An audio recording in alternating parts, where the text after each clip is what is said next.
मलयालम रे पनीपरिया को सब कौन कहुए केते जल्दी दिन पड़ोचे मसक आगु ओणम पे बहुत एक्साइटेड थी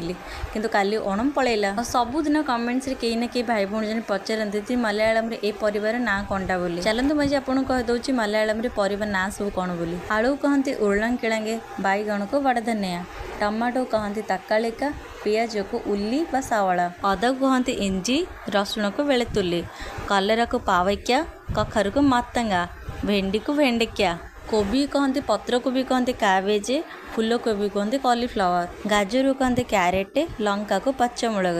छुई कहते मुरियका मिठा आलू को मदरा पणस को कहते चक्का अमृतभंडा कहते ओमिक्या बीट को बीटरूट कहते जुड़ुगम कहते पयर बाकी सागु कहते चिरा कुंदरी कहते कोबेक्या बाकी आंबू कहते पच्चमांगा मका कहते चोलम माटी आलू कहते चेना आ परिवा को कहते पचकरी एबे बुझिले तो सब किछि जदि या व्यतीत कौन परिवार ना आप जाना चाहते कमेंट्स लिखु आपको